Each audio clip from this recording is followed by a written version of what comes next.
right. It's early in the morning for me. Don't worry. Technology always has its downfalls, doesn't it? Oh, yes. I want to welcome everyone back to White Sands Selfcare Community Group. I am your host and resource for self-care, Laura Cross, and I am excited to have with me this morning Allison Blad. She is joining us all the way from Stockholm, Sweden. And and I don't know, like we were just discussing, it's really cold here right now, but she's not as cold. But I am excited to have her here. She is a celebrated nutritional therapist and esthetician with a remarkable 30-year career in health and wellness. And her forte is empowering women during their menopause journey. And she also is the brains behind the Menopause 5-step breakthrough pathway. So, Allison, thank you very much for taking the time and joining us today. Oh, it's a pleasure, Laura. Thank you for having me on. It's lovely to talk to you today. Thank you. It's good seeing you again. It's been a while. So how Yeah. did you get started with the whole specializing in menopause, or why, I guess, did you decide to specialize in the menopause area for women?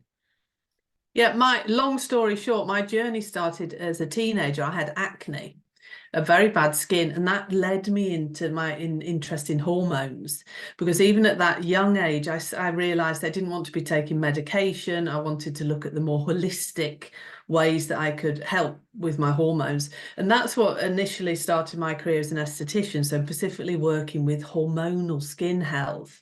And that's where I came into the arena of perimenopause and menopause, because there were so many women that were suffering with skin health during this time due to hormonal factors. Very soon came to realize that you needed the nutritional piece there. You can't just work from the inside. You need the outside. You need the inside piece. So that's when I went back to university and studied to be a nutritional therapist, working with nutrition, lifestyle, and mindset to really help women through this hormonal time. It's a transition in a woman's life, and some women can really suffer, so they need that support and help, through the menopausal years. Yeah, and I think a lot of us, we've always hear the term, but what is menopause? Because I don't think any of us know truly what it is. We have a lot of short quirks about it or whatever, but I don't think anybody's ever really truly dug into exactly what is menopause, what it means, and all the different stages. Yeah, it's a great question, Laura, because it's so true. There's so many women that don't truly understand. So when we talk about menopause, we talk about a transition. And the menopause transition is broken up into perimenopause, menopause, and postmenopause. Perimenopause is the beginning. So this is the time before we actually go into menopause. And perimenopause starts on average the age of 45. And this is where the hormones start to become very unbalanced. Things are all over the place. You can actually be very estrogen dominant in perimenopause, but this is where we start to experience the symptoms of menopause, like the hot flashes, weight gain, irritability. I mean, the list goes on. There's over 40 different symptoms. Perimenopause lasts roughly until the age of 51. Again, it's very individual.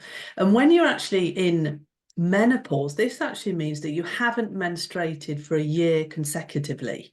So when you haven't had a period for a year, you are then officially in menopause. And this means that, your ovaries are no longer, you're not ovulating, so you're not having a period monthly, you're no longer fertile, and your body is producing a very, very minimal amount of estrogen and progesterone. And then all the years after that, post-menopause. And post-menopause, we're living much longer as women. This can be 30 plus years. And that's when your body is, there's another set of health risks that come in there due to the decline in these hormones that are so important for our health. Yeah. And I know, because some of us that we've already been through, it's like, okay, when does this end? It's like, doesn't seem to necessarily be an end sometimes. But how can nutrition help in the management of the menopausal symptoms? Yeah, I mean that's a huge question. You could talk about this for hours, but when you look at it more generally, what we have to think about with menopause is that you can't behave the way that you behaved when you were younger. So you can't get away with eating what you ate when you're in your 20s, 30s, because you just will feel terrible. And even if you think that you can, you won't be able to, because you just can't. Your body, your metabolism changes so much. So when we look at nutrition, one big thing that you can do that what makes a big difference is really think about eating nutritious foods. So try to avoid or reduce highly processed or ultra processed foods that are high in sugar, high in refined damaged fats, because they're just not good for your health, and they've been shown in studies to increase menopausal symptoms.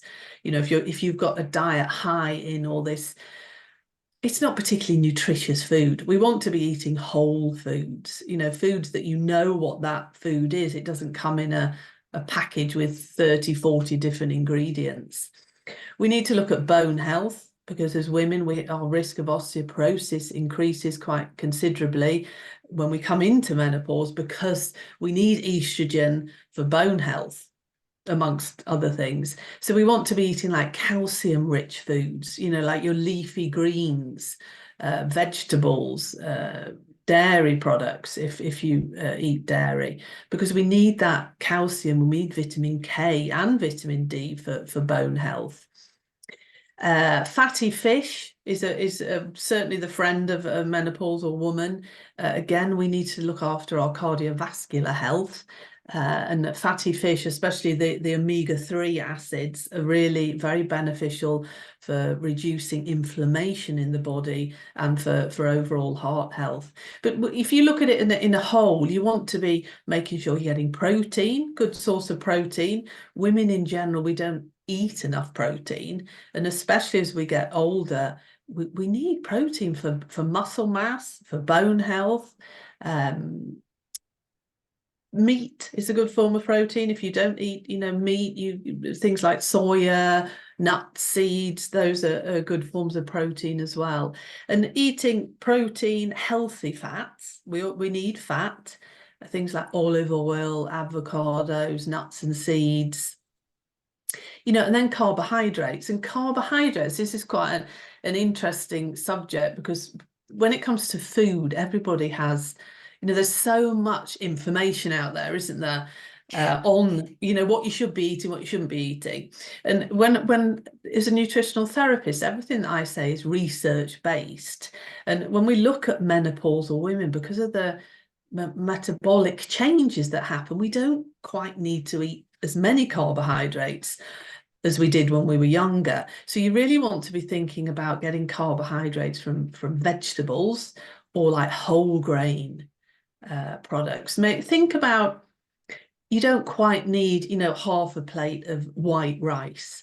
You maybe can cut down on potatoes. There's nothing wrong with potatoes, but it's just you don't need that amount of carbohydrates on your plate. So look at protein, quarter of a plate protein, and then filling up on vegetables, salads, all those things, and healthy fats. That's a very good way of eating, what we call the Mediterranean style diet.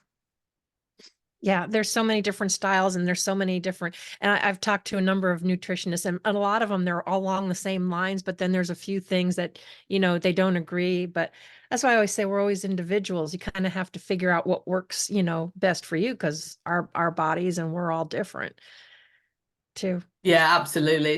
I mean, when I work with clients, I work very individually with them, because like you say, we're very individual, and whatever you need, what works for you might not work for someone else. Yeah. And then you got certain people that just, don't even want to try. I'm not a Mm. big seafood person. I know seafood's supposed to be my friend, but I'm like, tuna fish in a can is about as close as I can, is about as close as I come to that. But so why is stress management important during this time too? Yeah, stress management, that again is key. And If you think when we come into perimenopause, it's a stage in a woman's life when there's a lot of other things going on. You know, you maybe got children at home, you've got parents you need to look after, you've got a career. It's kind of like everything comes together. And in society now, it seems that everyone's suffering from chronic stress. And stress, again, can make menopausal symptoms much worse. But it's the long-term chronic stress that can be so detrimental to health, and that is due to many factors, but one of them is the release of stress hormones, because our stress hormones were meant to be released so we can run away from danger, but they weren't meant to be released into the body constantly. And there's so many things that trigger that in our daily lives that, you know, we have high levels of what's called cortisol, which is a stress hormone. And this is great to have when you need to escape from danger, but you don't want it there all the time, because one thing in particular, it can raise blood sugar levels, which can contribute to inflammation in the body. It can contribute to weight gain. It can stop you sleeping. I mean, the list of the negative areas of stress goes on and on. And as menopausal women, you really need to take control of that, because if you can manage your stress, you will just feel so much better. And it's all about finding realistic things that you can do in your daily life, even if it's just 5-10 minutes. The majority of people I work with say, I don't have time. Well, you have to prioritize yourself. Yeah. Even if I get them to mark out in their schedule 10 minutes, that even if they just go and sit somewhere and do some deep breathing, or just go and sit by the window and drink a cup of tea, go for outside, just small things like that, if you do them daily, add up. But it's all about finding what works for you. I mean, yoga and meditation is fantastic if you can do that. If you have time to incorporate that into your daily life, then great, because that's very good ways of managing stress. But I'm a big believer in breathing exercises, because you can actually do that anywhere, and that kind of resets the stress response and just calms you down. Yeah, I've done that before. It's amazing how something so simple can just make a complete change with you.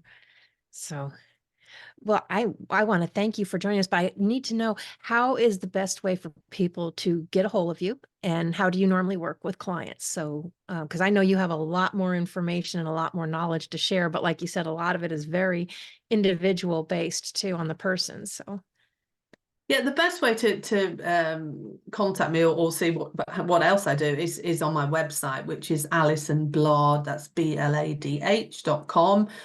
On there, I have a resources page where you can download. There's lots of free ebooks with, you know, meal plans on how to eat for certain menopausal issues, whether it's weight management or skin health. There's many different things on there. So please feel free, and I'm on virtually all social media platforms, alisonbladh.com, at Alison Bladh. You can find me on all of those. If you want to talk to me, or you would like to consider working with me, I offer free discovery calls where we can have a chat, and I can tell you how I work. All of that you can find on my services page on my website. yeah, thank you. And I think you gave people a lot to think about too, because there's so many times we go through the day and you just keep accepting something as normal or trying to adjust, but you can actually, like hot flashes and not sleeping and all of that. But you have all the knowledge and the tools to help them work with that and figure out how to balance that, because sleep and stuff is important. And there's no one that I know of that enjoys hot flashes, especially when it keeps you up half the night. Yeah, So. no, there's so much that you can do, but it's knowledge, isn't it? Knowledge is power. Yeah. And knowing that it's being caused by something else, and you do have the ability to actually change it holistically too. You can actually make a lot of good changes holistically. We don't need to pop down one pill or another, but yeah, I love that. So thank you very much for taking the time to share that with everybody today. Anyone that has questions, obviously around menopause, Alison is a great resource to go to. So please reach out, check out her website. I will put that in the comments in the links so that everyone will know how to get a hold of you. And I will see everybody tomorrow when we have Peter, because we're going to be talking a little bit more about the Conscious Living Expo we have. And I'll send you a message about that, Allison, because I think you might be a good fit for a speaker on that as well. But anyway, I want to thank everyone for joining us today, and stay warm if you're in the Arctic blast areas like I am. And we'll see you tomorrow.